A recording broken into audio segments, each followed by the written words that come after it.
يا أيها الذين آمنوا اتقوا الله حق تقاته ولا تموتن إلا وأنتم مسلمون. يا أيها الناس اتقوا ربكم الذي خلقكم من نفس واحدة وخلق منها زوجها وبث منهما رجالا كثيرا ونساء واتقوا الله الذي تساءلون به والأرحام إن الله كان عليكم رقيبا. يا أيها الذين آمنوا اتقوا الله وقولوا قولا سديدا يصلح لكم أعمالكم ويغفر لكم ذنوبكم ومن يطع الله ورسوله فقد فاز فوزا عظيما. أما بعد فإن خير الحديث كتاب الله وخير الهدي هدي محمد صلى الله عليه وسلم وشر الأمور محدثاتها وكل محدثة بدعة وكل بدعة ضلالة وكل ضلالة في النار. قال الله عز وجل في القرآن المجيد والفرقان الحميد ويحمل عرش ربك فوقهم يومئذ ثمانية. حمد و ثنا بزرگی کبریائی اللہ وحدہ لا شریک کی ذات اقدس و اطہر و بابرکت کے لیے انگنت لا تعداد درود و سلام سید الاولین سید الآخرین امام المتقین محمد رسول اللہ صلی اللہ علیہ وآلہ وسلم کی ذات مبارکہ مطہرہ پر.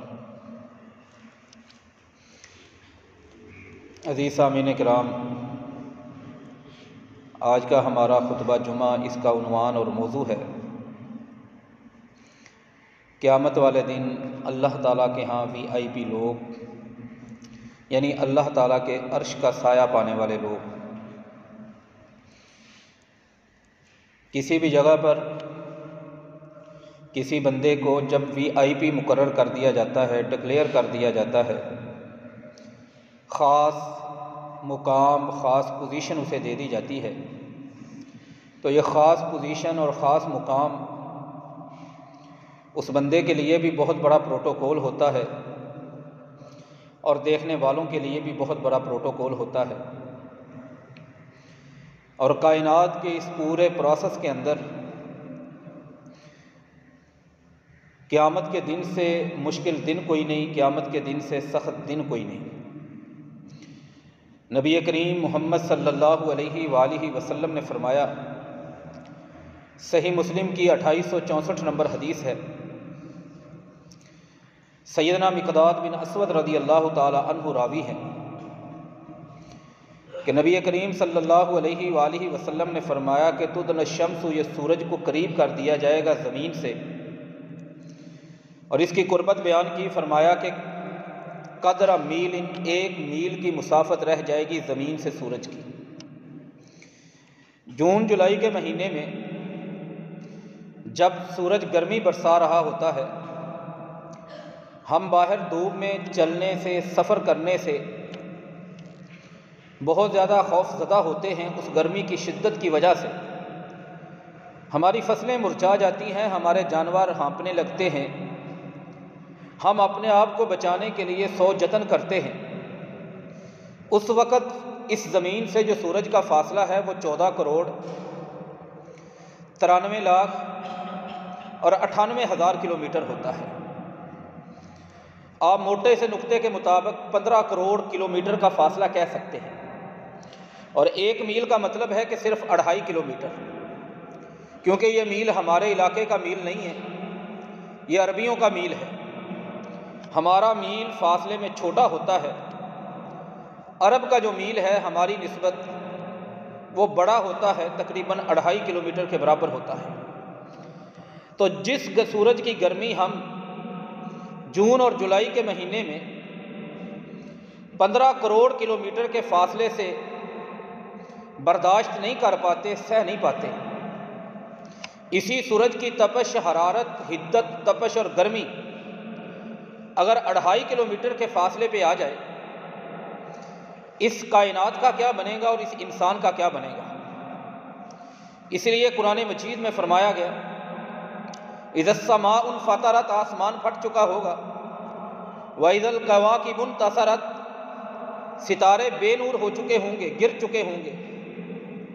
وَإِذَا الْبِحَارُ سُجِّرَتْ، سمندروں میں آگ لگ چکی ہوگی۔ اور کسی جگہ پہ اللہ تعالیٰ نے فرمایا اِذَا الشَّمْسُ كُوِّرَتْ وَإِذَا النُّجُومُ انقَدَرَتْ وَإِذَا الْجِبَالُ سُجِّرَتْ، پہاڑ چلا دیے جائیں گے۔ زمین کے اندر اپنی ایک طاقت اور ایک کنٹرول کشش ثقل کے نام سے موجود ہے۔ جو بھی چیز درخت سے گرے گی وہ زمین پہ آئے گی، آسمان کی طرف نہیں جائے گی۔ زمین کے اندر موجود کشش اس کو اپنی طرف کھینچتی ہے، لیکن اس دن یہ طاقت زمین بھی کھو بیٹھے گی۔ اسی طاقت نے پہاڑوں کو اور زمین کے ساتھ پوری طرح پیوست کر کے رکھا ہوا ہے۔ یہ طاقت ختم ہو جائے گی، پہاڑ ریزے کی طرح، اون کے ذروں کی طرح لوگوں کو اڑتے ہوئے نظر آئیں گے، جیسے گرد و غبار کے ریزے، جیسے روئی کے ریزے۔ قرآن مجید میں کہا گیا القاریۃ ما القاریۃ وما ادراک ما القاریۃ یوم یکون الناس کالفراش المبثوث، لوگ بارش کے بعد نکلنے والے پتنگوں کی طرح، وتکون الجبال کالعہن المنفوش، اور پہاڑ دھنکی ہوئی رنگین اوئی جو روئی ہے اس کی طرح ہو جائیں گے۔ اس ساری کیفیت میں، اس سارے منظر میں مہطعین مقنعی رؤوسہم، لوگوں کے سر نیچے جھکے ہوئے ہوں گے۔ تشخص فیہ الابصار، آنکھیں پھٹی ہوئی ہوں گی لوگوں کی۔ اور زمین سب کچھ یوم تبدل الارض غیر الارض والسماوات، زمین کو بھی بدل دیا جائے گا، یہ زمین نہیں رہے گی، کوئی اور آ جائے گا۔ آسمان کو بھی بدل دیا جائے گا۔ وَبَرَزُوا لِلَّهِ الْوَاحِدِ الْقَهَّارِ، ہر چیز اللہ کے لیے ظاہر ہو جائے گی۔ اِذَا زُلْزِلَتِ الْأَرْضُ زِلْزَالَهَا وَأَخْرَجَتِ الْأَرْضُ أَثْقَالَهَا وَقَالَ الْإِنسَانُ مَا لَهَا، جب زمین کو اچھی طرح ہلا دیا جائے گا، اس میں دفن شدہ جسم، اس میں خزانے، ہر چیز زمین سے باہر آ جائے گی۔ وَقَالَ الْإِنسَانُ مَا لَهَا، انسان ڈرا ہوا۔ ماں جی عائشہ رضی اللہ تعالیٰ عنہ کے پاس بیٹھے تھے، بخاری شریف کی حدیث، کہا عائشہ یہ لوگ جو ہیں نا، ان لوگوں کے بارے میں محشورون یوم القیامت غرلا حفاتا عراتا، اللہ کے سامنے جب قیامت والے دن یہ پیش ہوں گے، ان کے پاؤں میں جوتے نہیں ہوں گے، بدن پہ لباس نہیں ہوگا، غرلا، ختنہ بھی نہیں ہوگا، بغیر ختنے کے۔ خاتون تھی، جو شرم، ہچکچاہٹ، حیا فطری انسان کے اندر ہوتا ہے، وہ باہر آیا، زبان پہ آیا، کہا اللہ کے نبی صلی اللہ علیہ وسلم یہ ذرا خوف زدہ کرنے والی بات نہیں، لوگ ایک دوسرے کی طرف دیکھیں گے۔ فرمایا نہیں عائشہ، اس دن کسی کو دیکھنے کی ہمت ہی نہیں پڑی ہوگی۔ سادہ لفظوں میں آپ سمجھ لیں، ایک آدمی کی ہڈیاں ٹوٹ جائیں، اللہ سب کو محفوظ رکھے ایکسیڈنٹ میں، اور آپ اسے کہیں اس کی سب سے پسندیدہ چیز لا کر کہ آپ یہ بھنی ہوئی مچھلی کھا لیں، وہ کب کھائے گا؟ اسے اپنی تکلیف کی پڑی ہوگی، لذتیں ختم ہو جاتی ہیں، دم توڑ جاتی ہیں۔ اس دن اگر اللہ تعالیٰ کسی کو VIP پروٹوکول دے دے، اس پروٹوکول کا سما کیا ہے؟ اب یوں سمجھیے سخت گرمی میں کرکٹ کا میچ ہو رہا ہو، یہ میچ اگرچہ ہمارے لیے صرف وقت کے ضیاع ہے، میں صرف ایک اس بات پہ عرض کر دیتا ہوں موضوع سے ہٹ کر، جب سے یہ کرکٹ شروع ہوئی ہے اس دن سے لے کر آج تک جتنے ورلڈ کپ ہوئے سارے کے سارے، اگر ہماری پاکستانی ٹیم جیت چکی ہوتی ہر ورلڈ کپ، تب بھی میری اور آپ کی زندگی میں کوئی فرق نہیں پڑنا تھا۔ جو روٹی آج ہم کھاتے ہیں ایسے ہی کھا رہے ہوتے، جیسے کمائی آج ہمیں کرنی پڑتی ہے ایسے ہی ہم کر رہے ہوتے۔ صرف مثال کے لیے میں عرض کرنے لگا ہوں، اس میچ کو دیکھنے کے لیے ایک بندہ باہر کھڑا ہوا ہے دھوپ میں، گرمی سے بے حال ہے۔ اگر اسی بندے کو کوئی بندہ ہاتھ سے پکڑے، VIP AC والے کمرے میں جا کے بٹھا دے، اس بندے کو اب وہاں پہ لذت آنا شروع ہو جائے گی، وہ صحیح معنوں میں لطف اندوز ہونے لگے گا۔ قیامت کا منظر تو اس سے بہت بڑھ کر ہے، بہت بلند ہے۔ اس تپش والے، سورج کی قربت والے، نفسا نفسی کی عالم میں، یوم یفر المرء من اخی، عبس وتولی سورت میں اللہ کریم فرماتے ہیں آدمی اپنے بھائی کو دیکھ کر بھاگ جائے گا۔ یوم یفر المرء من اخی، بھائی کو چھوڑ دے گا، وَأُمِّهِ وَأَبِيهِ، سگی ماں کو چھوڑ کے بھاگ جائے گا، باپ کو چھوڑ کے بھاگ جائے گا۔ بیوی کو وصاحبتہ و بنی، بیوی کو چھوڑ کے بھاگ جائے گا، بیٹوں کو دیکھ کر نظر پھیر لے گا۔ بے وفائی نہیں، قیامت کی سختی حالات کی قرآن مجید نے کہا یا ایھا الناس اتقوا ربکم ان زلزلۃ الساعۃ شیء عظیم، قیامت کا زلزلہ بہت بڑی چیز ہے، اور وہ جو قیامت کا زلزلہ ہے اس دن حمل والی اپنا حمل گرا بیٹھے، وقت سے پہلے عورت کا بچہ، ایک یہ صورت بھی ہوتی ہے کہ وہ بہت زیادہ ڈر جائے، وہ بچہ اس کا وقت سے پہلے اس دنیا میں آ جاتا ہے، یہ والی کیفیت ہوگی۔ تذہل کل مرضعۃ عما ارضعت، دودھ پلانے والی عورت سارے دن کو تھک کر سوئے، رات کو اس کا بیٹا روئے، وہ اپنی نیند قربان کر کے فوراً بیٹے کو دودھ پلاتی ہے، لیکن اس دن یہ ماں بھی بھول جائے گی قیامت کی سختی کی وجہ سے۔ فرمایا لوگوں کو دیکھو گے وَتَرَى النَّاسَ سُقَارَىٰ وَمَا هُمْ بِسُقَارَىٰ، ایسے لگے گا لوگ مدہوش ہیں، مدہوش نہیں ہوں گے، وَلَكِنَّ عَذَابَ اللَّهِ شَدِيدٌ، اللہ کا عذاب بڑا سخت ہے۔ اس دن اگر اللہ تعالیٰ کسی کو وی آئی پی پروٹوکول دے دے، ہم نے تو پروٹوکول وی آئی پی یہی دیکھا ہے نا، ہمارا صدر وزیر اعظم نے گزرنا ہے، سڑک بند ہے، ٹریفک بند کر دی گئی، آرمی کے افسر کا ہیلی کاپٹر اترنا ہے، موٹر سائیکل کاریں ساری بند ہیں، جب تک وی آئی پی نہ گزرے اس وقت تک کچھ نہیں ہوگا۔ اور بھائی یہ وی آئی پی کچھ بھی نہیں، نہ اس کلچر کی اسلام میں گنجائش، نہ ہم اس کی حمایت کرتے ہیں۔ اصل وی آئی پی بندہ وہ ہے جو قیامت والے دن اللہ تعالیٰ کے ہاں وی آئی پی بن گیا۔ اور قیامت والے دن کون وی آئی پی؟ ان میں سے ایک شکل یہ ہے وی آئی پی لوگوں کی جن کو اللہ تعالیٰ اپنے عرش کا سایہ دے گا۔ کائنات کے سارے ایئر کنڈیشن، سارے اے سی، اللہ کی عزت کی قسم اکٹھے کر لیں ہم، اس عرش کے سائے جیسی راحت لذت اس کے بارے میں ہم سوچ بھی نہیں سکتے، تصور بھی نہیں کر سکتے۔ حالات کی خرابی ہے، لوگوں کو نفسا نفسی کی پڑی، اپنی جان کی پڑی ہے، اپنے رشتے بھول چکے ہیں، لوگوں کو لذتیں بھول چکی ہیں، لوگوں کے دل کانپے ہوئے، لوگوں کے جسم لرزے ہوئے، لوگوں کے پسینے چھوٹے ہوئے، لوگوں کو جہنم نظر آتی ہے، پل صراط نظر آ رہا ہے، اللہ کے سامنے کھڑے ہونا، پوری زندگی کی فلم دماغ میں چل رہی ہے، لوگوں کے حق کھائے، لوگوں پہ ظلم کیا، لوگوں کو گالیاں دی، لوگوں سے لڑائیاں کی، بے ایمانی کی، بددیانتی کی، کرپشن کی، اکٹھا کیا، حرام کا کیا، کمایا، کھایا، کھلایا، لگایا، سب کچھ اس دن اپنے دماغ میں فلم چل رہی ہوگی، اب اس کا حساب دینا ہے۔ اگر اس دن اللہ تعالیٰ ان تمام تکلیفوں سے نکالتے ہوئے کہے تم میرے عرش کے سائے میں آ جاؤ، پھر لوگوں کے لیے یہ منظر قیامت کی ہولناکی کا منظر نہیں رہے گا۔ اس دن یہ لوگ جو عرش کے سائے میں ہوں گے یہ انجوائے کر رہے ہوں گے، یہ عرش کے سائے کی اہمیت ہے۔ اور وہ وی آئی پی پروٹوکول جو ہیلی کاپٹروں سے اترنے والوں کو ملتا ہے، جو اسلام آباد میں رہنے والوں کو ملتا ہے، جو سیکٹریٹ میں رہنے والوں کو ملتا ہے، جو وزیر اعظم کے محل میں رہنے والوں کو ملتا ہے، وہ بادشاہوں کے محل میں رہنے والوں کو ملتا ہے، ہم جتنے بھی ہیں شاید یہ ہمارے مقدر میں نہ ہو، لیکن یہ جو وی آئی پی پروٹوکول قیامت والے دن کا ہے، ہم میں سے تھوڑی سی محنت اور کوشش کر کے اس کو ہم اپنے مقدر میں کر سکتے ہیں۔ پہلا مسئلہ، یہ لوگ کون ہیں جن کو اللہ تعالیٰ نے اپنے عرش کا سایہ دینا ہے؟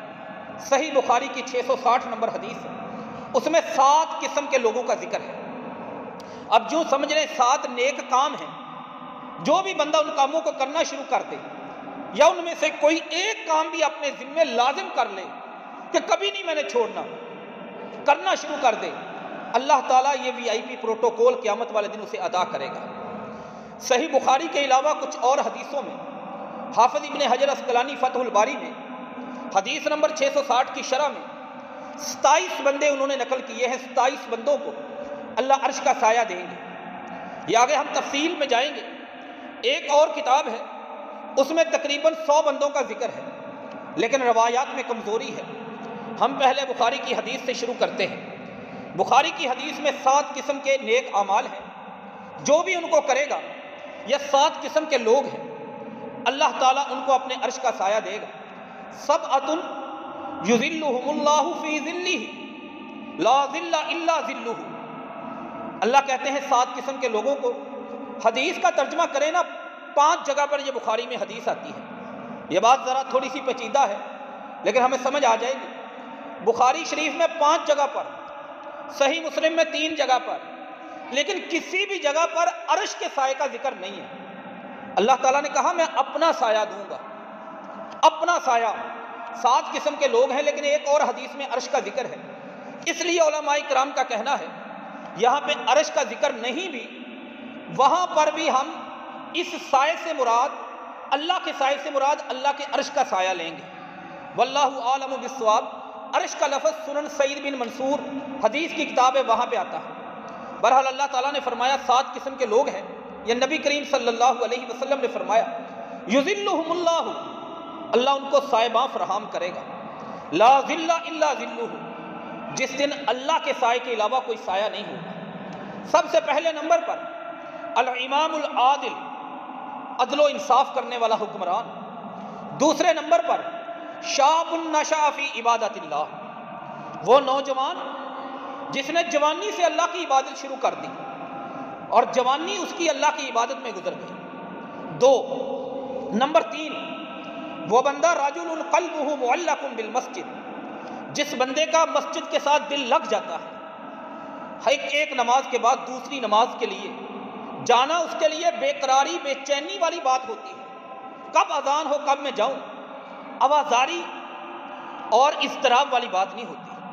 3 چوتھے نمبر پر رجل دعتہ امرأۃ ذات منصب و جمال، خوبصورت اور بلند رتبہ عورت بدکاری اور گناہ کی دعوت دے، لیکن وہ کہے انی اخاف اللہ، میں اللہ سے ڈرتا ہوں۔ اور 5ویں نمبر پر فرمایا رجلان تحابا فی اللہ اجتمع علیہ وافترقا علیہ، وہ 2 بندے جن کے درمیان تعلق، ملنا جلنا، ایک دوسرے کے ساتھ بیٹھنا اٹھنا صرف اور صرف اللہ کے دین کی وجہ سے ہو، اللہ کی ذات کی وجہ سے ہو، اسی پر وہ اکٹھے ہوتے ہیں۔ اور اگر الگ الگ بھی ہو جائیں، یہ محبت دلوں میں لے کر اللہ کے دین کی وجہ سے وہ الگ الگ ہو جاتے ہیں۔ اور 6 نبی کریم صلی اللہ علیہ وسلم نے فرمایا وہ بندہ رجل تصدق، جو صدقہ کرتا ہے اور اس انداز سے کرتا ہے کہ اس کا دایاں ہاتھ تصدق یمینہ ولا تعلم شمالہ، اس کا دایاں ہاتھ صدقہ کرتا ہے اور بائیں تک کو پتہ نہیں چلتا، اتنا وہ پوشیدہ صدقہ کرتا ہے، اتنی خاموشی سے صدقہ کرتا ہے۔ جب ان کی تفصیل میں آگے کچھ اور احادیث میں بھی ذکر ہے جن کو اللہ صاحبہ فراہم کرے گا۔ جامع ترمذی کی 1306 نمبر حدیث میں من انظر موسرا، کسی بندے نے آپ سے پیسے لیے، جب آپ نے اس سے پیسے مانگے، اس نے کہا بھائی میرے پاس ہے نہیں ابھی، اگر آ جائیں گے میں جلدی آپ کو دے دوں گا، آپ دل کی خوشی سے اسے مہلت دیتے ہیں، اس بات پر بھی اذلہ اللہ لا ذل الا ذلہ، اللہ اس بندے کو بھی قیامت والے دن عرش کا سایہ دے گا۔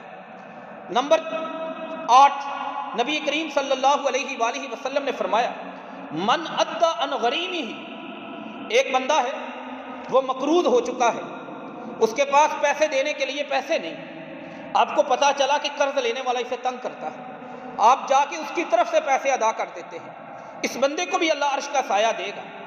اگلا بندہ جس کو اللہ عرش کا سایہ دے گا، صحیح الجامع میں 6556 نمبر پر حدیث ہے، او محا عنہ، اس میں یہ لفظ ہے کہ آپ نے کسی کو پیسے دیے، وہ بندہ واپس نہیں دے سکتا تھا، آپ نے اسے معاف کر دیے، اس بندے کو بھی اللہ عرش کا سایہ دے گا۔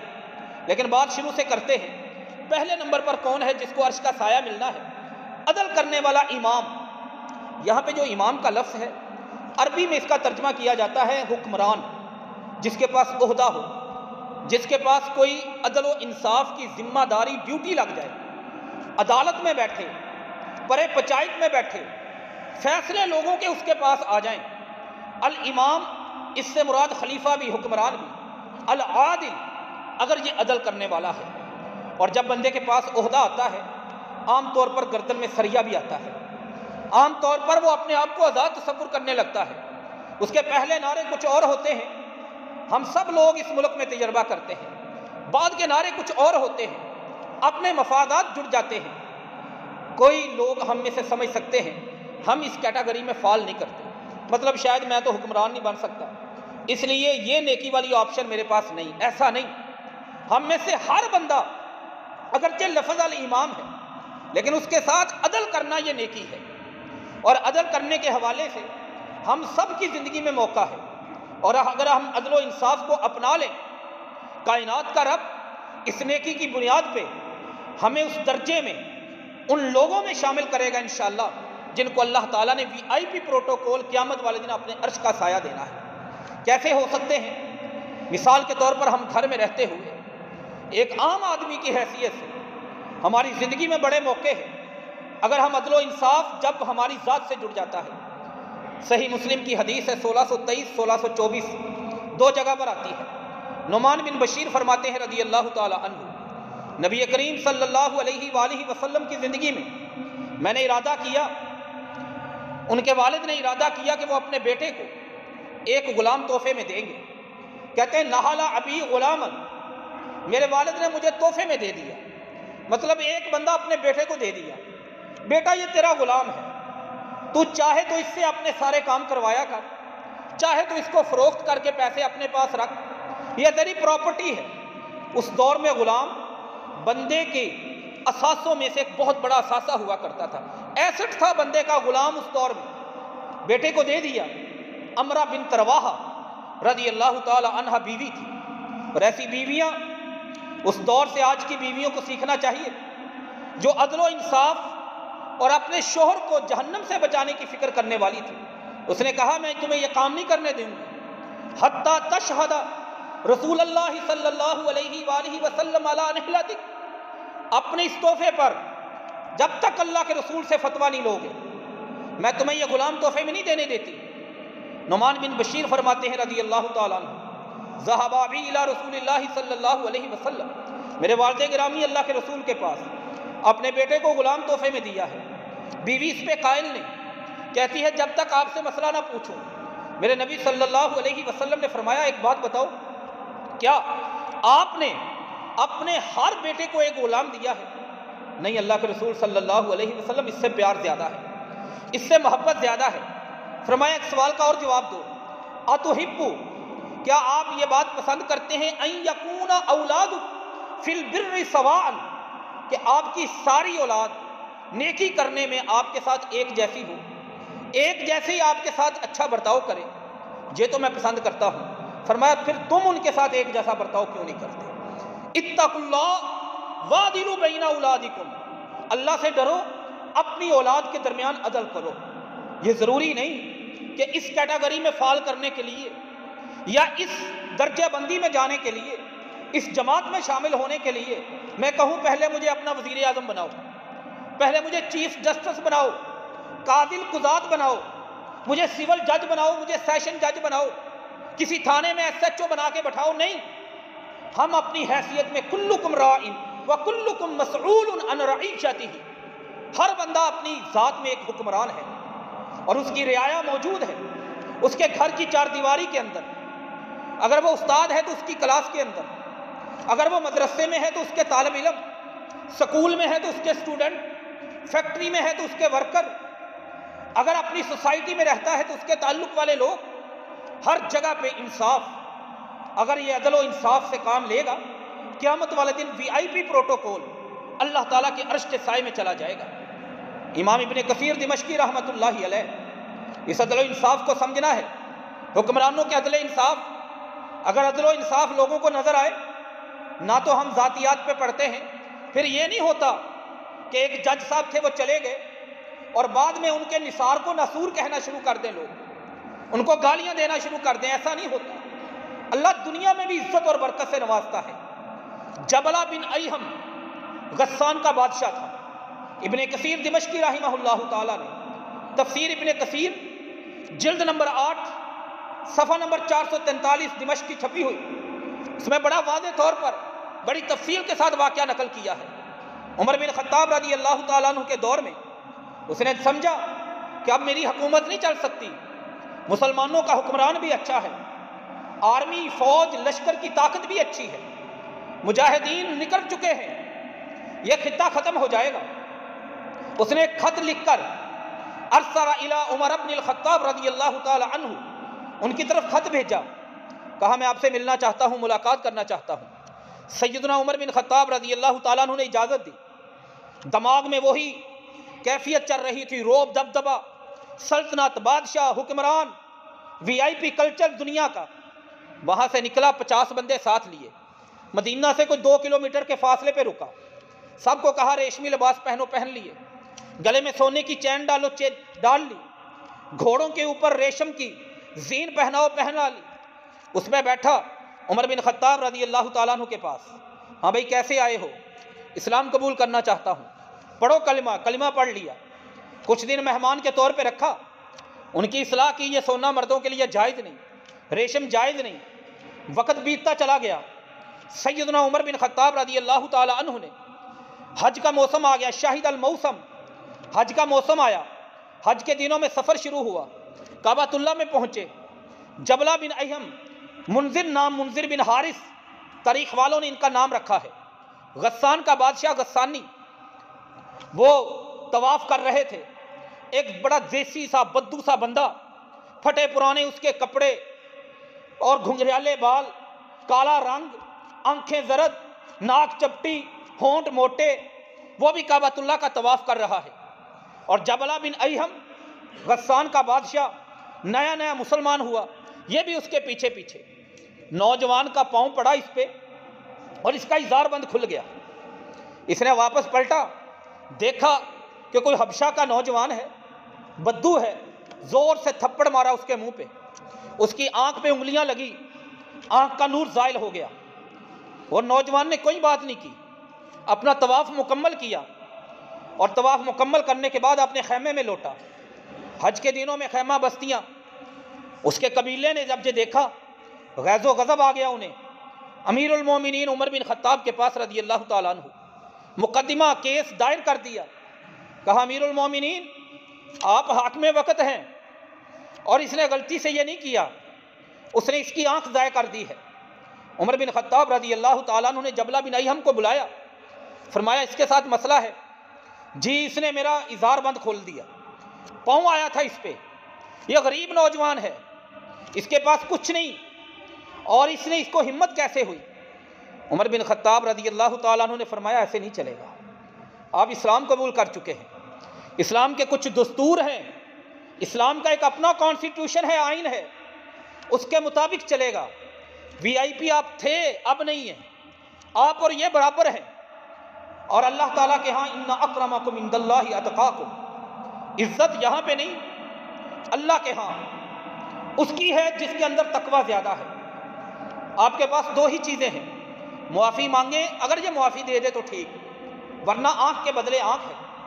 کہنے لگے میں بادشاہ، غسان کا بادشاہ، اس غریب آدمی سے معافی مانگوں؟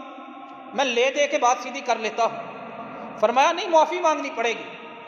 الامام العادل، پاؤں کی زنجیریں بن سکتی تھی کہ حکمران بندہ ہے، تھوڑا سا اسے ریلیف دے دو، تھوڑا سا ریلیکس کر دو، بھئی یہ بندہ VIP ہے، ہماری عدالتوں کی طرح سارے قوانین، سارا کانسٹیٹیوشن، سارا آئین، سارا لیگل پروسیس غریب پہ کیوں ہے؟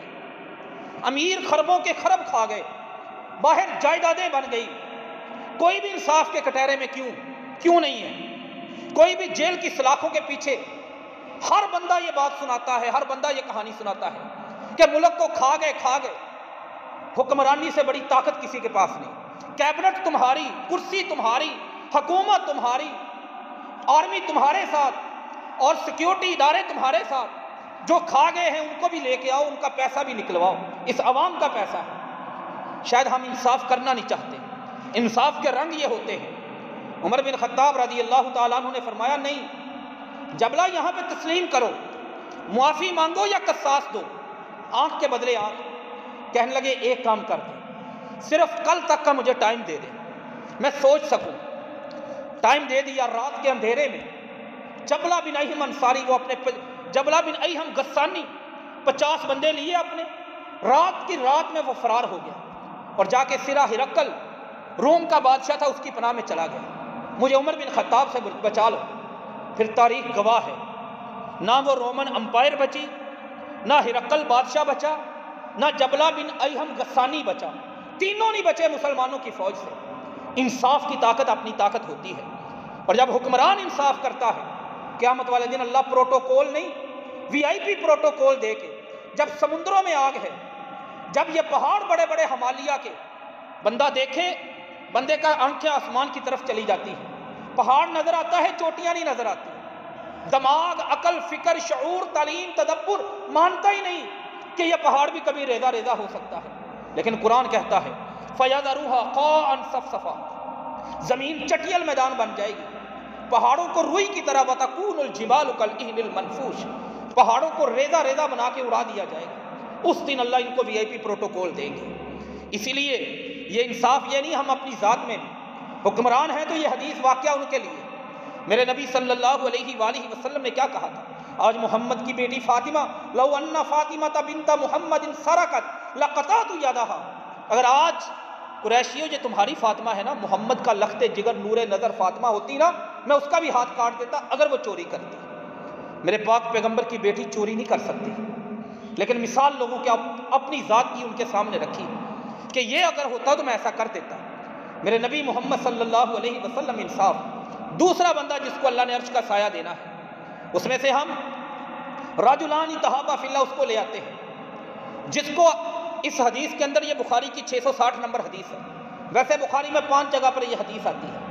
حدیث کے اندر 7 بندوں کا ذکر ہے اور بڑا سادہ سا ذکر ہے، ان کی تفصیل نہیں بیان ہوئی۔ پہلا بندہ جس کا ذکر ہے الامام العادل، دوسرا نوجوان جوانی عبادت میں گزرا، تیسرا بندہ جس کا دل مسجد میں لٹکا ہوا ہے، اور چوتھا بندہ جس کا دایاں ہاتھ صدقہ کرے بائیں کو پتہ نہ چلے، پانچواں بندہ عورت گناہ کی دعوت دے، عورت کے پاس حسن بھی ہو، دولت بھی ہو، عہدہ ہو، لیکن یہ کہے میں اللہ سے ڈرتا ہوں، اور چھٹا بندہ رجل ذکر اللہ خالیا ففاضت عیناہ، تنہائی میں بیٹھا تھا، الگ کمرے میں بیٹھا تھا، بیٹھے بیٹھے اللہ یاد آ گیا، آنکھوں سے اللہ کے ڈر کی وجہ سے آنسو نکل پڑے۔ یہ بندہ ہے جس کی وجہ سے ان تمام میں سے ہم اس بندے کو لیتے ہیں رجلان تحابا فی اللہ دوسرے نمبر پر۔ پہلے کی وضاحت ہو گئی، عدل کرنے والوں کو اللہ تعالیٰ کیا دے گا۔ 2 بندے جن میں دنیا کی زندگی کے اندر تعلق اللہ کے دین کی وجہ سے ہے، دنیاوی مفادات، دنیاوی لالچ، دنیاوی ہرس، دنیاوی فوائد اور دنیاوی سیاسی مقاصد ان کے حصول کے لیے بندے کے ساتھ، لیکن معذرت کے ساتھ آج کے دور میں ہم میں سے ہر بندہ اپنے تعلقات کو دیکھے، ہمارے پاس وقت صرف اپنے مفادات کے حساب سے ہے۔ اگر میرا کسی زید کے ساتھ مفادات دنیاوی بہت زیادہ ہے تو میرے پاس بڑا وقت ہے ان کے لیے، جیسے جیسے میرے مفادات کم ہوتے جائیں گے میری مصروفیت بڑھتی جائے گی۔ دراصل مصروف کوئی بھی بندہ نہیں ہے دنیا میں، بات مفادات کی ہے۔ اگر کوئی فائدہ ہمارا زیادہ ہوتا ہے ہم اس کے لیے فارغ ہیں، اگر فائدہ نہیں ہوتا تو ہم مصروف ہیں۔ اللہ کی رضا کے لیے تعلق رکھنا، ایک تو یہ آ گیا نا کہ یہ اللہ تعالیٰ قیامت والے دن ان کو VIP پروٹوکول دیں گے اپنے عرش کے سائے میں۔ یوم یفر المرء من اخیہ، بندہ بھائی کو چھوڑ کے بھاگ چکا ہے، بندہ بیوی کو چھوڑ کے بھاگ چکا ہے، بندہ ماں کو دیکھ کے بھاگ گیا ہے، بندہ بیٹوں کو دیکھ کے بھاگ گیا ہے، لیکن اللہ تعالیٰ کے یہ VIP بندے اللہ کے عرش کے سائے میں کھڑے، دوسری نیکی جو اللہ کے عرش کے سائے میں لے کے جائے گی، VIP بنا دے گی، پروٹوکول دلوا دے گی، یہ ہے کہ 2 بندے تحابا فی اللہ، اللہ کی رضا کے لیے محبت کرتے ہیں۔ اس کو نبی کریم صلی اللہ علیہ وسلم نے صرف بیان نہیں کیا، اس کی تفصیل بھی آگے تھوڑی سی ڈسکس کی ہے۔ وہ کیا ہے؟ اجتماع علیہ وافترق علیہ، اکٹھے رہتے ہیں تب بھی ان کے درمیان اللہ کی رضا کے لیے محبت، اور کسی وجہ سے الگ ہونا پڑ جائے، یہ الگ ہو بھی جائیں پھر بھی ان کی محبت آپس میں قائم رہتی ہے، اور یہ اللہ تعالیٰ کو بڑا پیار ہے اس بات سے، بندے کی صفت سے، اس کوالٹی سے، اس خصوصیت سے، اس عادت سے، اس بیہیویئر سے اللہ کو بڑی محبت ہے کہ کوئی بندہ اپنے اللہ کے لیے اللہ کے بندے سے تعلق رکھے، دنیاوی مفاد اٹھا کے ایک سائڈ پہ رکھ دے، بھائی یہ پڑے ہیں مجھے نہیں پرواہ ان کی، دنیاوی فائدے اٹھا کے ایک سائڈ پہ رکھ دے، اپنے اللہ کے لیے کسی سے تعلق رکھے۔ اور یہ بڑی خوشی کی بات ہے، ہم مدرسوں سے جڑے ہوئے، ہم مسجدوں سے جڑے ہوئے جو لوگ ہیں، جب لوگ ملتے ہیں یقیناً اس بات پہ ہم اللہ کا شکر بھی ادا کرتے ہیں کہ یہ جو ملنا ہے ان کا نا، یہ کسی کو ہم کیا فائدہ پہنچا سکتے ہیں؟ نہ ہمارے پاس سیاسی اثر و رسوخ، نہ ہمارے پاس دولت کے اثر و رسوخ، نہ ہمارے پاس ووٹ بینک، کچھ بھی نہیں۔ یہ اللہ کے دین کے لیے لوگوں کا ملنا جلنا، اللہ ہمارا بھی قبول کرے اخلاص اور استقامت کے ساتھ، اور ان لوگوں کا بھی یقیناً نیک لوگوں کے ساتھ، علماء کے ساتھ، وہ آپ کی مسجد میں بیٹھے ہوئے مولوی صاحب ہوں، وہ آپ کے استاد ہوں کسی مدرسے کے، وہ اللہ کا کوئی اور نیک بندہ ہو، آپ کے محلے میں رہنے والے کوئی نیک بزرگ ہو، کوئی مسجد میں 5 وقت کی نماز پڑھنے والے، اللہ کی رضا کے لیے ان سے تعلق بنا لیں۔ اور میرے اللہ کو بڑا پسند ہے، صحیح مسلم کی ایک حدیث ہے 2567 نمبر پر 2567، نبی کریم صلی اللہ علیہ وسلم فرماتے ہیں، ابو ہریرہ نے بیان فرمایا رضی اللہ تعالی عنہ نے، کہ ایک آدمی اپنے گھر سے نکلا، خرج من بیتہ، گھر سے نکلا، وہ جا رہا تھا، سفر کر رہا تھا، اور اس وجہ کیا تھی؟ کہنے لگا ان اخن لی، میرا ایک بھائی ہے، میں نے اس کو بھائی بنایا ہوا ہے، آج اسے ملنے کے لیے جانا ہے، فی قریۃ اخری، دوسری بستی میں تھا، ارید ان ازورہ، میں چاہتا ہوں میں جا کے اس کی زیارت کروں۔ نکلا، تھوڑا سا راستہ طے کیا، آگے ایک اجنبی بندہ بیٹھا ہے، ہاتھ آگے کیا، بھائی رک جاؤ، رک گیا۔ اینا ترید، کہاں پہ جا رہے ہو؟ کہنے لگا ان اخن لی، میرا ایک بھائی ہے، میں اس کی زیارت کے، انی ارید ان ازورہ، میں اس کی زیارت کے لیے جا رہا ہوں۔ کہنے لگا اللہ کا حاجت، کوئی کام ہوگا آپ کو اس بندے سے؟ یہ بندہ کہنے لگا اللہ کی قسم کوئی کام نہیں۔ اچھا کوئی پیسے لینے ہوں گے آپ نے؟ نہیں میں نے کوئی پیسے بھی نہیں اس سے لینے۔ آپ نے اس سے پیسے لیے ہوں گے، واپس کرنے جا رہے ہو؟ کہا یہ بھی مقصد نہیں۔ پھر کیوں جا رہے ہو؟ کہا یہ دنیا کا کوئی بھی مقصد نہیں، وہ اللہ کا نیک بندہ ہے، اس کی نیکی کی وجہ سے، اس کی عبادت کی وجہ سے، پروردگار کا نیک بندہ ہونے کی وجہ سے میں اس اللہ کی وجہ سے اس کے ساتھ تعلق رکھتا ہوں، اور اسی وجہ سے اس کو ملنے کے لیے جاتا ہوں۔ اس بندے نے کہا، اجنبی نے، صحیح مسلم کی حدیث ہے 2567 نمبر پر، پھر ایک بات سنو، انی مالک ورسول اللہ الیک، ایک تو میں اللہ کا فرشتہ ہوں، اور دوسرا مجھے اللہ نے بھیجا ہے، اس کا بھیجا ہوا ہوں، تیری طرف آیا ہوں۔ پتہ کیوں؟ فارشدنی اللہ، اللہ نے مجھے کہا ہے جا کے اس بندے کے راستے پہ بیٹھ جا۔ جب تم گھر سے نکلے ہو نا، اللہ نے مجھے آسمان سے نکال دیا تھا، جا نکل، جا کے اس کے راستے پہ بیٹھ، جب وہ تیرے پاس سے گزرے اسے روکنا، اس سے یہ 3 سوال کرنا، کیوں جا رہے ہو؟ کوئی ضرورت ہے؟ کوئی پیسے لینے ہیں؟ واپس کرنے ہیں؟ وہ اگر جواب دے گا نہیں، پھر پوچھنا کیوں جا رہے ہو؟ وہ بتائے گا اللہ کے لیے جا رہا ہوں۔ تو پھر اللہ نے کہا میرے فرشتے، اللہ قیامت کو بھی یہ جواب دے سکتے تھے، یہ خوشخبری اس کو قبر میں بھی سنائی جا سکتی تھی، جنت کے دروازے پہ بھی سنائی جا سکتی تھی، حشر کے میدان میں بھی سنائی جا سکتی تھی، لیکن اللہ کو یہ معاملہ اتنا پسند ہے، بندہ اللہ کے لیے خالص ہو کر، مخلص ہو کر، 2 نمبریوں سے نکل کر، منافقتوں سے نکل کر، چاپلوسیوں سے نکل کر، خوشامدوں سے نکل کر اپنے رب کو راضی کرنے کے لیے کسی بندے سے تعلق رکھے، نیکی کی وجہ سے، دین کی وجہ سے۔ فوراً کہا خوشخبری سناؤ، فرشتے کی ڈیوٹی لگ گئی۔ وہ بندہ پاس سے گزرے، اسے کہنا کہ اگر تم اللہ کے لیے اس بندے سے پیار کرتے ہو تو اللہ نے مجھے بھیجا ہے کہ میں تمہیں بتاؤں کہ تیرا اللہ اس تیری نیکی کی وجہ سے آسمان پہ، عرش پر، 7ویں آسمان پر، عرش پر مستوی رب تجھ سے پیار کر رہا ہے۔ صرف VIP پروٹوکول ہی قیامت والے دن نہیں، یہ نیکی اللہ کو بڑی پسند ہے، لیکن اگر کوئی سمجھتا ہے آسان ہے تو یہ بہت مشکل ہے۔ اس دل میں ساری دنیا کی علائشیں، دنیا کی گندگیاں نکال کر اللہ کی رضا کے لیے اللہ کے بندوں سے تعلق رکھنا، ان کے کام آ جانا، ان سے محبت کرنے لگنا، ان کی چاہت دل میں رکھنا، ان کے لیے تڑپنا، ان سے ملنا، ان سے جا کے تعلق، بیٹھنا اٹھنا، دنیا کے لیے ہر کوئی کر لیتا ہے، دنیا کے فوائد کے لیے ہر کوئی کر لیتا ہے۔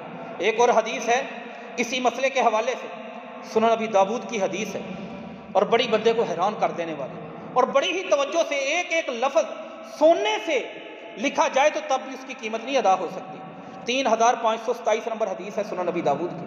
عمر بن خطاب کہتے ہیں رضی اللہ تعالیٰ عنہ، ایک دن بڑا حیران کن واقعہ ہوا، نبی کریم صلی اللہ علیہ وآلہ وسلم نے صلی بنا ہمیں نماز پڑھائی، کہتے ہیں ظہر کی نماز تھی یا عصر کی نماز تھی، سنن نبی داؤد میں ظہر کا ذکر ہے۔ نماز پڑھا کے سلام پھیرا، نبی صلی اللہ علیہ وسلم نے سلام پھیرنے کے بعد انصرف، آپ نے اپنا رخ پھیرا، اور مقبل علینا، ہماری طرف آپ نے اپنا رخ کر لیا۔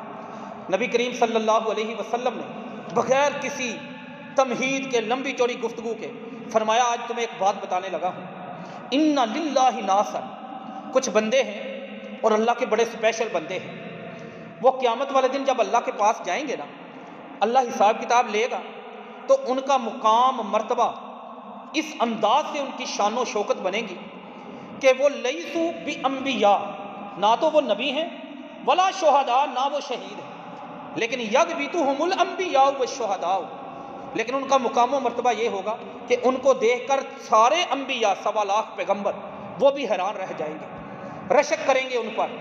اللہ کے راستے میں گردنیں کٹوانے والے، سینے چھلنی کروانے والے، ٹینک اور توپ کے سامنے اپنی جان دینے والے لوگ، اللہ کے لیے، دنیا کے لیے نہیں، وہ بھی ان کو دیکھ کر رشک کریں گے۔ رشک کا کیا مطلب ہوتا ہے؟ کسی بندے کے پاس گاڑی ہو، رشک کا مطلب کیا ہے؟ حسد یہ ہے کہ یا اللہ اس کی نہ رہے، اس کی کہیں پہ ٹھک جائے، ایکسیڈنٹ ہو جائے، تباہ ہو جائے، مجھ سے برداشت نہیں ہوتی، اس کے پاس گاڑی ہے میرے پاس کیوں نہیں؟ یہ حسد ہے، یہ جلن ہے، یہ حسد اور جلن۔ لیکن رشک کیا ہے؟ یا اللہ یہ تیری نعمت ہے، تو نے اپنے بندے کو دی، اس کی بھی سلامت رہے، اپنی رحمت سے تو بھی مجھے دے دے، اور اس کو دیکھ کر خوش ہونا اور اپنے لیے بھی سوال کرنا، یہ رشک۔ یغبطہم الانبیاء، نبی اور شہید ان پہ رشک کریں گے۔ نبی کریم صلی اللہ علیہ وسلم سے صحابہ نے فوراً پوچھا تڑپ کے، اللہ کے رسول صلی اللہ علیہ وسلم یہ کون لوگ ہیں؟ من ہم اتخبرون، آپ بتائیں گے یہ کون لوگ ہیں؟ فرمایا ہاں میں بتاؤں گا، لیکن آگے سنو۔ علی وجوہہم نور، ان کے چہروں پہ اللہ کا اسپیشل نور ہوگا۔ فرمایا علی منابر من نور، نور کے ممبروں پر بیٹھے ہوں گے۔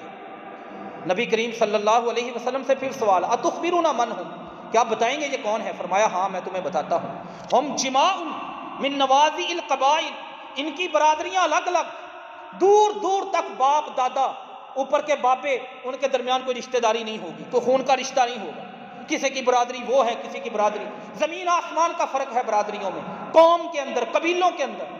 ہم جماع، لیکن یہ دنیا میں اکٹھے ملنا جلنا تھا، ملاقاتیں تھیں، محفلیں تھیں، مجلسیں تھیں، نشستیں تھیں، سلام دعا تھا، اٹھنا بیٹھنا تھا، ایک دوسرے کے کام آنا تھا۔ وجہ کیا تھی؟ من قربہم و مجالسہم، ان کی قربتیں، ان کی مجلسیں، کس بنیاد پہ؟ صرف اور صرف اس بنیاد پہ کہ یہ اللہ کو راضی کرنے کے لیے ایک دوسرے کی نیکی دیکھ کر ایک دوسرے سے تعلق رکھتے تھے۔ تو اس حدیث کے اندر یہ دوسری کیٹیگری، رجلان تحابا فی اللہ، کہ وہ ان بندوں کو اللہ عرش کا سایہ دیں گے جو دنیا کے اندر اپنا تعلق اللہ کے دین کی وجہ سے رکھتے ہیں۔ دو، تیسرے نمبر پر رجل ذکر اللہ خالیا، اس بندے کو اللہ اپنے عرش کا سایہ دیں گے جو تنہائی میں بیٹھا تھا، بیٹھے بیٹھے رب یاد آ گیا، ففاضت عیناہ، اس کی آنکھیں بہہ پڑی۔ لوگوں کے سامنے رونا بڑا آسان، فوتگی ہو گئی، ساری دنیا رو رہی ہے، ان کو دیکھ کر میں بھی رو پڑوں، میں بھی رونے لگوں، میری آنکھیں بھی تر ہو جائیں، میری آنکھوں سے بھی آنسو نکل آئے، میری داڑھی کے بالوں میں بھی پانی آ جائے، یہ کوئی بڑی بات نہیں ہے۔ گیدرنگ میں ایسا ہو جاتا ہے، لوگوں کے سامنے ہم لوگ رو لیتے ہیں، رونے جیسا لوگ منہ بنا لیتے ہیں۔ بڑے قرائے کرام کو آپ دیکھیں گے، اللہ کا قرآن پڑھتے پڑھتے وہ رونے لگتے ہیں۔ بڑے خطباء کرام کو دیکھیں گے آپ، وہ رونے جیسی آواز، رونے جیسا چہرہ ان کا بن جاتا ہے، باقاعدہ گفتگو میں رونے لگتے ہیں۔ لیکن کمال یہ ہے کہ کمرہ ہو، بند ہو دروازہ، کھڑکیاں بند ہو، دیکھنے والی آنکھ کوئی نہ ہو، بندہ اپنے آپ کو دیکھ رہا ہے اور اپنے اللہ کے ساتھ رابطہ ہے، پھر بندے کی آنکھوں سے آنسو نکلے، پھر رونا آئے، یا اللہ میں نے بڑی بدماشی کی ہے تیرے سامنے، یا اللہ تو نے بڑی نعمتیں دی، آنکھ دی، یا اللہ ایسی آنکھ جو کائنات کی کوئی لیبارٹری تیار نہیں کر سکتی۔ سائنسدان کہتے ہیں 576 میگا پکسل کیمرہ بنتا ہے آنکھ کا اگر دیکھا جائے، لیکن کئی کہتے ہیں یہ غلط ہے، یہ کم ہے، آنکھ کا کیمرہ تو اس سے بھی آگے کا ہے۔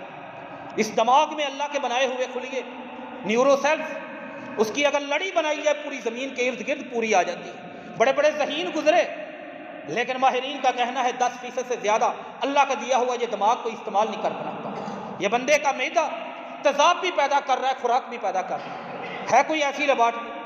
ایک بابا جی ڈینٹسٹ کے پاس پچھلے چند عرصہ پہلے میں نے ان سے ملاقات کی، دانت لگوانے کے لیے آئے ہوئے، بیٹا وہ دانت لگاؤ جو دانت سب سے اچھے ہوں۔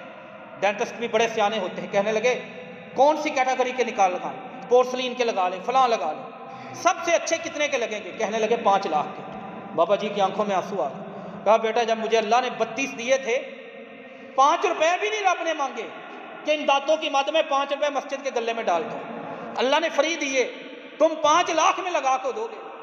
یہ بات اس کی ہے جس کو اللہ کی نعمتیں یاد آ جائیں، تنہائی میں بیٹھا تھا، رب کی نعمتیں یاد آ گئی۔ یہ زبان چھوٹی سی، 800 اس میں فلٹر لگے ہوئے ہیں، ڈاکٹر بڈز کہتے ہیں اسے، جو آپ کو بتاتے ہیں کہ آپ نے ہری مرچ کھائی ہے یا ادرک، آپ نے سیب کھایا ہے یا کیلا، فلٹر کر کے الگ الگ ذائقہ آپ کو دیتے ہیں۔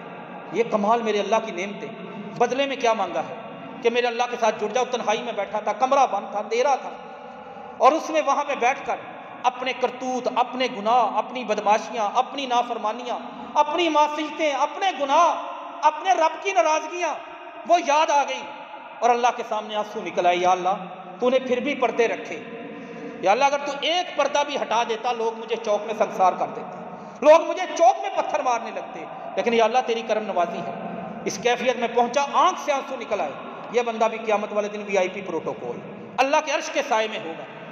بخاری کی 7 حدیث کے 7 بندے تھے، 3 بندوں کا ذکر ہم نے سن لیا، اور اس کے بدلے میں آخری حدیث عرض کر دوں۔ میرے نبی صلی اللہ علیہ وسلم نے بڑے کمال کی، جو جامع ترمذی کی صحیح حدیثیں ہیں 2، بڑا کمال کا جملہ ہے۔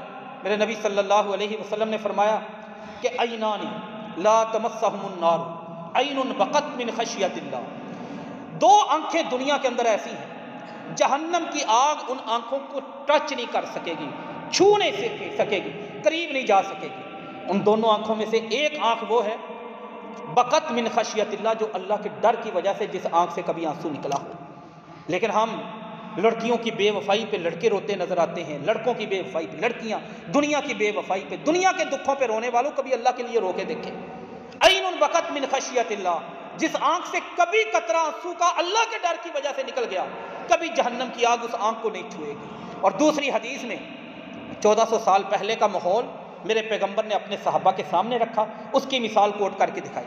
میرے نبی صلی اللہ علیہ وآلہ وسلم نے فرمایا وہ آنکھ قطرۃ، جس آنکھ سے کوئی قطرہ آنسو کا اللہ کے ڈر کی وجہ سے نکل آیا، وہ ایسے ہی جہنم میں نہیں جا سکتی، حتیٰ تعود اللبن فی الزرع، جیسے بکری کے تھن سے نکلا ہوا دودھ دوبارہ کبھی بکری کے تھن میں نہیں جا سکتا۔ ان کو مثال دے کے ان کی آنکھوں کے سامنے، ان کے گھر کی 4 دیواری کی، فرمایا دودھ نکالتے ہو تھن سے واپس کبھی گیا نہیں، ایسے ہی وہ بندہ جہنم کی آگ میں نہیں جا سکتا۔ یہ رونا صرف VIP پروٹوکول نہیں، جہنم سے آزادی کا سبب بھی ہے۔ اللہ سے دعا ہے جو کچھ ہم نے سنا ہے اللہ تعالی ہم سب کو عمل کی توفیق دے۔ وما علینا الا البلاغ المبین۔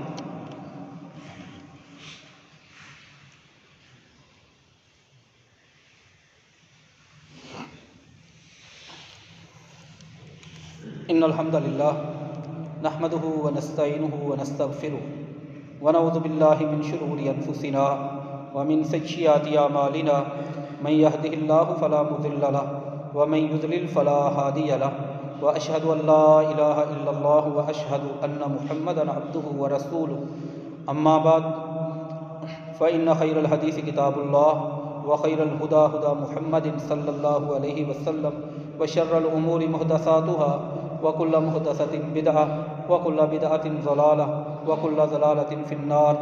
اللهم انصر الإسلام والمسلمين، اللهم انصر الجهاد والمجاهدين، اللهم اشف مرضانا ومرضى المسلمين۔ سبحان ربك رب العزة عما يصفون وسلام على المرسلين والحمد لله رب العالمين۔